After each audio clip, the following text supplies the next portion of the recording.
Hello.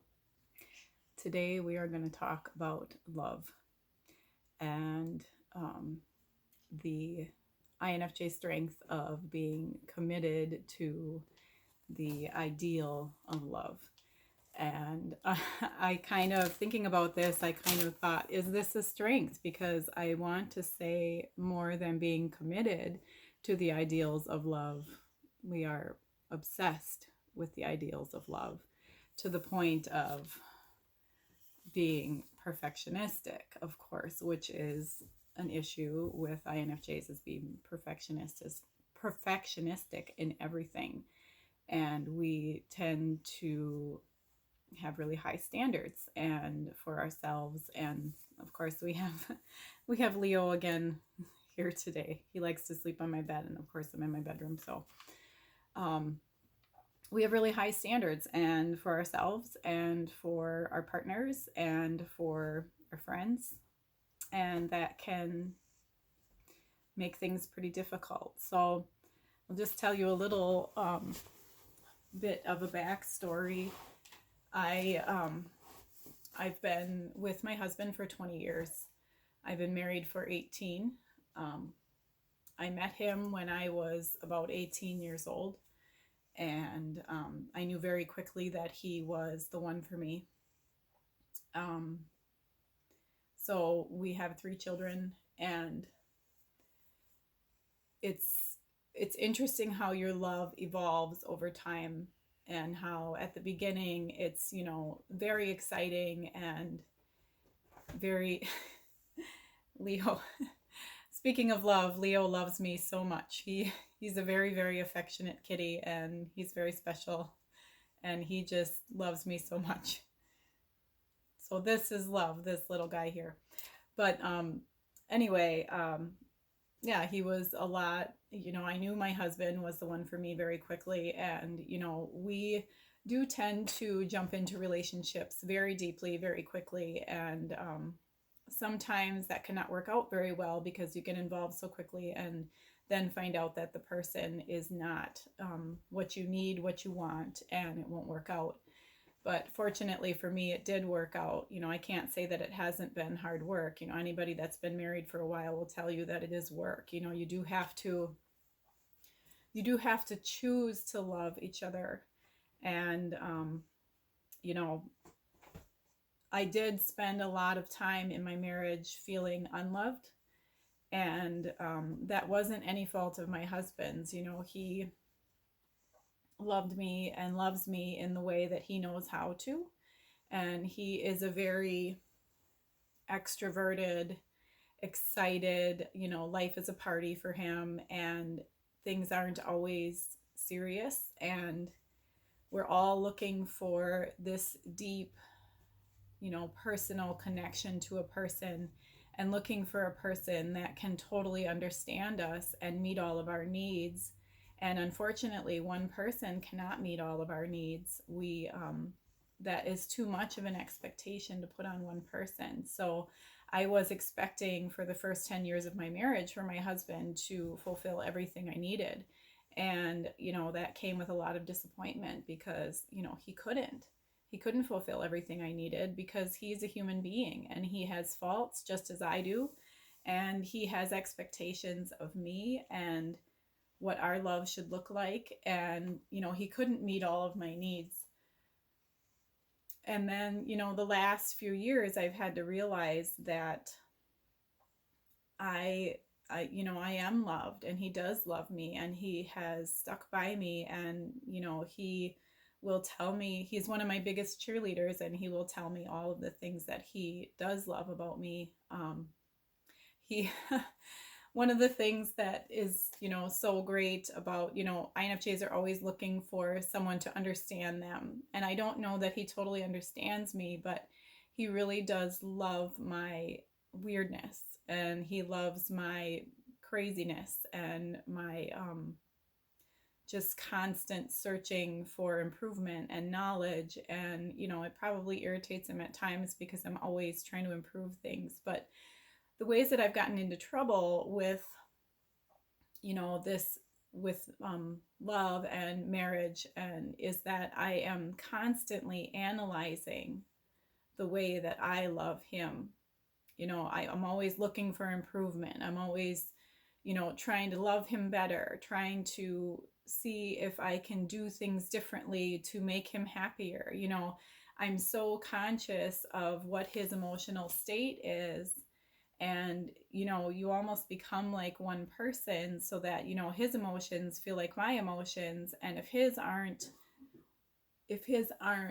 satisfactory all the time, and they don't feel good to me, then I feel like I need to love him better. What can I do to make his life easier? And that can come as a detriment to me, because sometimes you're sacrificing your own well-being to love someone else. So I've had to learn that, his emotional response, and I've talked about this so many times, but his emotional response and how he's doing emotionally is not my responsibility. And, there's many, many things that I love about him. And the things that are faults are not something that I need to constantly seek to improve for him. He needs to decide that he wants to improve. And I have the remainder of the cold that I started last week, so my voice is kind of funny. But I lost my train of thought there. So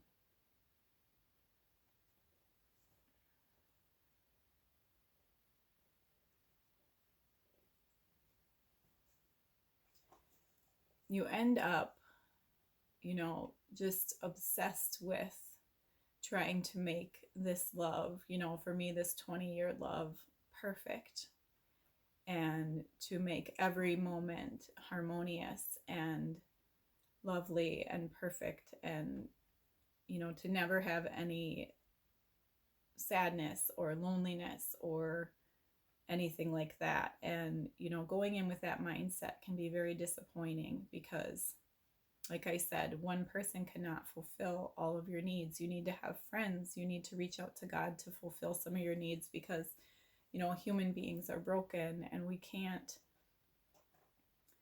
fulfill everything for everybody. And having the tendency to be a caretaker, I want to fulfill everything for everybody that I love, and I just can't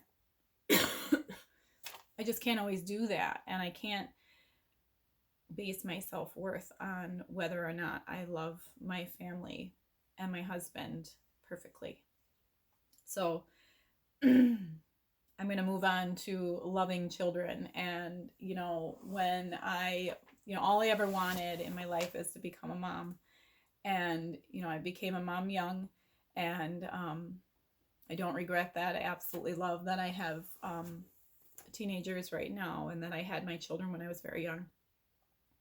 When my kids were little, when they were babies, and when they were young children, and loving them was incredibly easy, because for me, I am a caregiver. I want to meet their needs. Knowing their emotional state, knowing their emotional state, and knowing that I could keep them peaceful and happy and just really delighted with their life came so easy to me. And as they've gotten older, that love changes. I mean, you still love them so much with your whole heart, and you can't imagine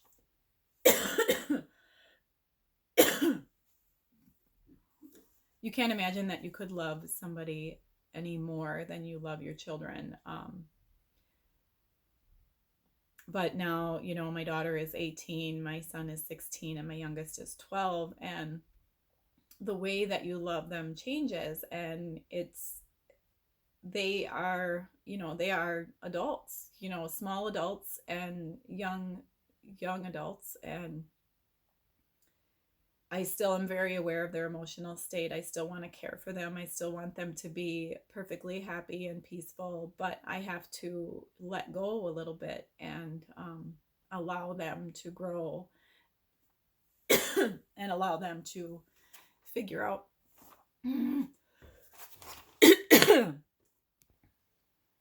I need to allow them to figure out their own lives and what they want, and allow them to separate from me. And I did go through some sad times when I realized that my teenagers, were going to grow up to be adults, and that I could not harbor them and save them from bad decisions that could possibly hurt them for the rest of their lives.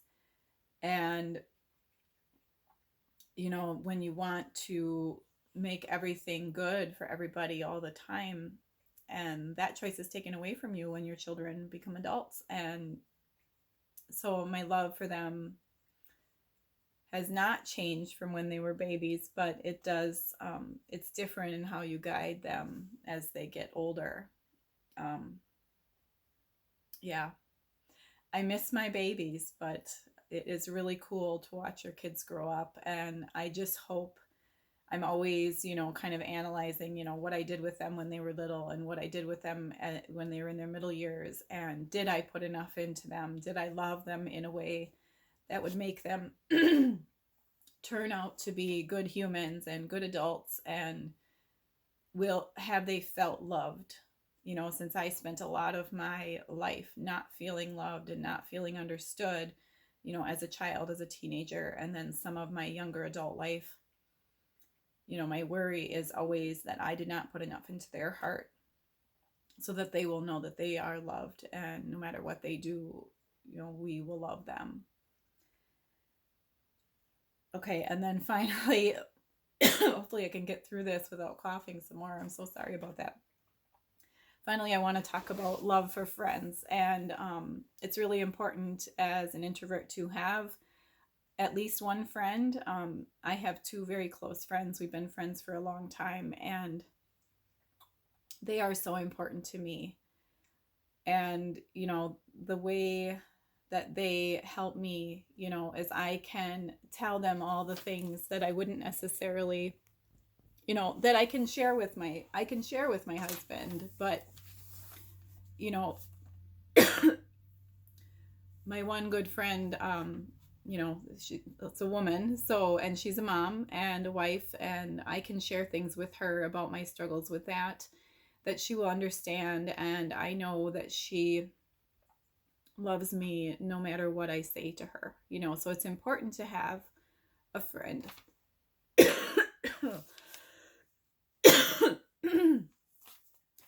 It's important to have a friend that will love you no matter what, and that isn't going to judge you, and that will give you good advice and good insight. And, I feel like the people that we love, we do that so much for them. And we need to have somebody that we need to have somebody that can do that for us. And, we need to have a person that we don't have to worry about, what we present as, that they will love us no matter what. And I talked a little bit on another video about having an INFJ friend. And, there's a lot of videos about INFJ love and how people are just perpetually single because they can't find somebody that gets them and that, completely understands them. And, for that, I would just have to say, love is a choice. I have chosen to be married for my entire adult life, and I've chosen to work on that marriage and accept my husband for all of his faults, and just so desperately love all of his strengths. And I notice that, my weaknesses end up being his strengths and vice versa. I really believe that God put him in my life to teach me a lot of things. And that love is not perfect, and it doesn't stay this romantic butterflies exciting thing forever, but it's just so comfortable and warm. And even though, your love is going to disappoint you, it's still worth it to jump in. And yeah. So love somebody today. We INFJs so desperately want to love people, and we're so good at it. We have such a good capacity to love. And it's important to remember that even though love returned to us may not look the same as we put out, you are loved and you are worthy of being loved. And that's something I had to learn for myself as well. Have a good day, guys.